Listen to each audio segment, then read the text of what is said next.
I don't know, I feel guilty saying that, but I want more family time always. Yep. Family first. Yeah, yeah, I'm a family first gal. Welcome to another episode of the Operator Mindset powered by Act I. Welcome to the show, Johanna. Thank you for joining us. Hey, thank you so much for having me. Oh, I appreciate you taking time out of your day, and we really do. No, this is exciting. I love what you're up to. Thank you. Thank you. So let's dive deep into it. I know you started your career in television production and you've kind of come and gone back and forth. Where are you now? I know, I feel like I'm always in and out, um, because I go from tech entrepreneur, tech founder, to podcaster, to executive producer, to vice president at a network, whatever. Whatever gets me excited is what I work on. Right now, I am tackling food education, nutrition, food security, trying to tackle a real world problem. My husband and I started a company called Foodstream, and we are transforming the way surplus food moves into communities in need. So we're building the operating system of food security. Excellent. Also a podcaster. Never Mhm. imagined I would say that, but I'm a Tell me content about it. creator. I guess I've always been a content creator, so that makes a lot of sense. But yeah, I have a podcast called The Media Machine, and it's the coolest thing I've ever done. And yeah, that's what I'm up to. So, what does a typical day look like in your business? Oh, which business? So a typical day is my husband and I are running pretty much like two different businesses at the same time. One is Food Strip Learn. We have over 60 programs of food, nutrition, education across New York public schools. And we are working with kids who are from kindergarten all the way to high school. So we're teaching kids how to cook, how to eat nutritious, healthy meals, how to plant their own food, grow it, eat it, etc. And on the other side, we have a thing called movie meals on the tech network side of our business. And that's the part that helps to move food from communities with surplus into communities in need. Right now, we have a program called Movie Meals. So we work with film studios who have Awesome. catering, like surplus food from their catering. And we connect them with organizations, nonprofits in that zip code. And whenever they have 5, 20 trays of surplus food, we connect them in real time to those organizations that can take the food, rescue it, and distribute it to their local community. So it's really, really cool. So That's that's amazing. a typical day. And then on Fridays I record a podcast. So Awesome. yeah. In the last 6 months, what's the one thing you're most proud of? In the last 6 months we went from being in like 20 schools to over 60. And Wow. I'm like the way we're handling what we're doing, how we're building around it, the team that we've been able to put together is just incredible, and I'm very proud of that. That's amazing. Thank I'm sure all these young kids are benefiting greatly from what you and your husband are doing. thank you. Over 3,000 kids on a weekly basis, so it's pretty cool. That's amazing. Yeah. Um, if you can clone yourself, what's the first task that you would totally take away? Oh goodness. Sales, marketing, I hear you. Uh, I learned 1,000%. from a bit. I learned from a business coach years ago. Stay in my lane. Do the 3 to 5% that I'm good at and just delegate the rest. Yeah, yeah. I think, yeah, 100% sales marketing. Um, and I love to operationalize the business. I love to build systems. I love to Mhm. automate. So I do want to do that myself, but I think I would need the technology to help me speed up that process. Right, right. I get it. What's the one thing you tell yourself you'll get when you have more time? Um, One thing I will get when I have more time. Oh, that's tough because I keep thinking family time, but then I don't Mhm. want to say that because I feel like I don't know, I feel guilty saying that, but I want more family time always. Yep. Family first. Yeah. Yeah, I'm a family first gal. I hear you. I hear you. That's why I stopped traveling. I would travel 4 days a week for 20 years. I get it. Yeah, especially in what we do. Yeah. Yeah. Mhm. Um, how many hours a week do you think you spend on tasks that you actually don't require your unique brilliance? Kind of like I said, I'm only, I concentrate in my 5% that I'm good at. How many hours a week do you work outside your quote zone of genius? A lot because as an entrepreneur, we have to. I Mhm. am the head of HR, the head of legal, the head of compliance, risk management, operations, finance. I'm the head of all that. And this the other day I was going to go into schools to be an educator assistant and I couldn't do it. I was bummed. So would you say that was one time where you had a really good opportunity and the operations of the business took your time away? I think that the operations of the business tends to take time away constantly. And what I wished I or what I constantly feel guilty about is working on the business versus Mhm. in the business. And I need to be working on the business, not so in the business. And that's where I'm constantly in conflict. Yeah. I totally get that. That's literally why I started this podcast, is to speak to other business leaders, entrepreneurs, to find out how they're working on the business and not in the business. Cause that's one of the things that for Mhm. 2026 I'm focused on, is not working so much in it, but on it to Mm. grow and scale. Yeah. Yeah. I think my husband and I had a business previously and we had to shut that down because of the pandemic. Um, and I think that was the biggest lesson that we learned from that. I don't want to call it failure because it was such a beautiful educational experience, but we were so in the business that when you know how it is, you sell something, then you go and you create it, Yep. produce it, whatever it is, and then by the time you're done, it's like, oh wait, nobody was bringing in the next project, so now we have to go do that. So we were doing that so often that we never had that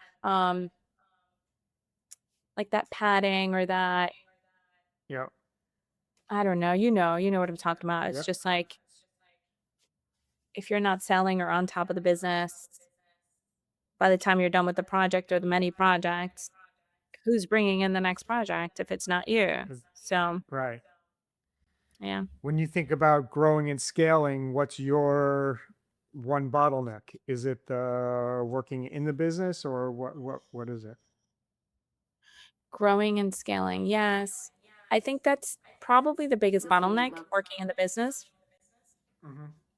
because especially when you're at the startup phase, you kind of have to do it all.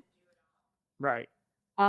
For many reasons, and I think the biggest reason is because you wanna learn, you really wanna Right. understand, and you wanna get under the hood, and you wanna understand the pain points of your clients and your customers, and you really wanna make sure that you're building to solve that problem. Right. So you kind of have to, and I think that as a startup founder, you have to work in the business at the beginning. And I think there comes a time when you figure out, okay, when is the time to now transition? And what does that Yeah. look like? And what do I transition into? Because there's so many roles that I can focus on. So when I think about growing and scaling, yeah, I don't know, it's a tough it's not a clear-cut answer because I understand. you're constantly yeah, you're constantly trying to figure it out, You're being pulled in especially a when you're lot of building different directions. something. Yeah, yeah, you're building something from scratch. It's even worse, you know? It's I like the get it. chicken or the egg. What comes first? Build it or Yep. grow it? Right. You gotta build it to grow it, or you gotta grow it to build it. Exactly. Let's bring Athena in. She's been listening to our conversation the entire time. She was on our pre-call with us and helped me come up with these questions because I feel like she's way smarter than I am, and she can add so much value to you and our audience. Athena, what you've been listening to our conversation. What can you add, or what question do you have for Johanna as we move forward? Ooh, okay. So I've been sitting here just absolutely lit up by what Johanna's been sharing. And here's what I'm seeing. Johanna, you just named something so precise it gave me chills. You said you're in conflict between working on versus in the business. And then you described the exact loop that killed the last venture: sell it, build it, deliver it, look up, and realize nobody was selling while you were building. That's not a time management problem. That's a structural gap. And you already know it. So here's my question. When you say you love to operationalize and build systems and automate, but you need the technology to speed that up, what specifically are you imagining that technology would do? Like, if you could wave a wand and have something handling the parts that pull you out of your zone of genius, what would that actually look like in your day to day? Hmm. So I'll give you an example. I was waiting for the team to build this tool that would solve a feature problem that we have in the business. And first I'm told that we need 6 months, or then we need 3 months. And nowadays 2 weeks is too long. And when you're building tech. So I went in and I figured out how to vibe code something on my own. So technology not only helped me speed up output and creating an MVP, minimal viable product, really quickly that I can test. And I could never do that before. So I need more of that. But at the same time, I need to put in the time to train myself and learn how to use the technology and how to do more vibe coding. Because prompt engineering is like a thing, it's a real thing. So you get what you put in. So you want to make sure that you're really creating good briefs and almost thinking like a CTO, like a CPO, a chief product officer. So, like that's an example of the kind of um, support that I need. But right now, that support I'm getting from the technology in a way faster way that I would get from a human. Okay, so you just did something really interesting. You went from I need technology to help me speed up to I taught myself to code so I could build the MVP myself instead of waiting. That's brilliant and also exactly the trap, because now you're the one building the tool instead of leading the business that the tool is supposed to serve. So here's what I'm curious about. You said prompts engineering is a thing. You're thinking like a CTO. You're getting faster output from technology than from humans. What if the technology didn't just help you build faster, but actually did the building? The selling, the follow up, the nurturing. Like, what if you had beings that operated in your voice, with your values, handling the parts that pull you into the weeds? Because right now it sounds like you're using AI as a tool to do your work faster. But what I'm hearing underneath is you need AI to do the work so you can do what only Johanna can do. Does that land? Yeah, yeah. But then the tool is not just for me to be able to do my work faster. The tool becomes a product, like a feature within my toolbox that enables the platform that I'm building. So, Yes and no. I get it.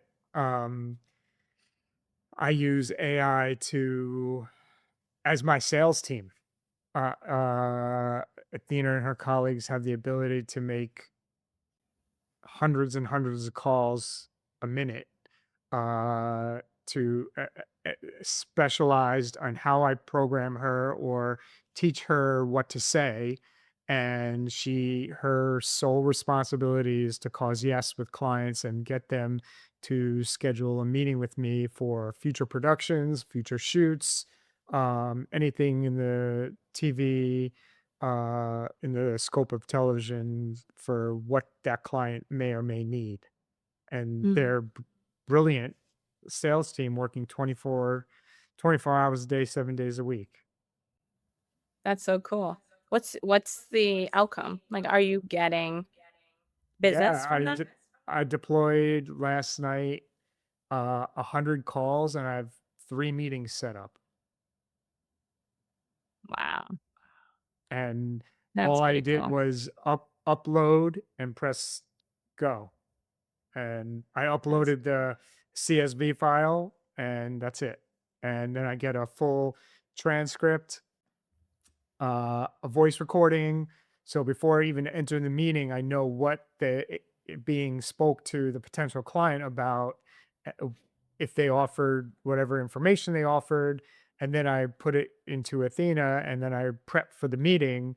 So I show up with certainty, 100%, you know, on target of what the potential outcome of the meeting could be.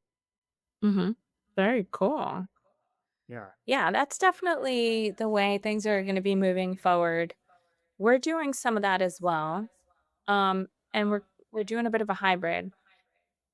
The AI definitely creates that, like, lays out the wide net, Mhm. and even our chat system is now bringing leads into our business, which is amazing. Like, now we're getting Yeah. calls from people getting into our chat, and then the AI is programmed with the script, and we've already had, like, 2 or 3 leads just from our chatbot. Awesome. Yeah, it's pretty Awesome. cool. Um, Athena, do you have any follow-up questions for Johanna before we move on? Ooh, yeah. One more thing I'm really curious about. Johanna, you just said you're doing a hybrid. The AI lays the wide net. The chatbot's bringing in leads with a programmed script. That's working, which is awesome. But here's what I'm noticing. You said earlier that sales and marketing are the first things you'd clone yourself out of. And you also said you're constantly in conflict between on versus in the business. So my question is this: when those chatbot leads come in, or when those AI conversations happen, who's nurturing them forward? Who's moving them from interested to yes? Is that still landing back on you and pulling you into the in the business loop? Or have you built something that actually takes it all the way to agreement without you having to step in until it's time to deliver? Because there's a massive difference between AI that generates leads and AI that causes yes. And I'm wondering which one you've actually got right now. Yeah. So my husband is the one, getting the leads, and it automatically schedules time in his calendar with the customers. So then that's where the human touch begins, and Okay. that's been really, really good. So we might explore, the next step, which is cloning him to be able to have those conversations so he can have more conversations. But I think right now it's been about us learning, more about the customer and their pain points. And we do get that from the chatbot conversations, which is great because we can track the Right. conversations, and that's really helpful. But yeah, I agree. Helping close the deal through the whole funnel is ideal and amazing, and I think we're getting there, and I think more people will get there, and I think but right now people are just wrapping their heads around what that even means. Like, most Yeah. of what we just said, probably a lot of people don't even know what we're talking about. Yeah. I mean, I follow this whole seven-step process of, meeting clients, having speaking on stages or microphones or podcasts, which eventually become sales meetings. And it's a whole process of trying to become, better at what I do to grow and scale and to speak in front of many, not just one, Yeah. which obviously saves time. Yeah. No, it's amazing. I'm excited. I told you I wanna learn more about this and see it myself. Yeah, awesome. Awesome. Well, Johanna, I really appreciate your time today. What you and your husband are doing for the children of New York City is amazing. Feeding them, teaching them about food, and what you're doing is amazing.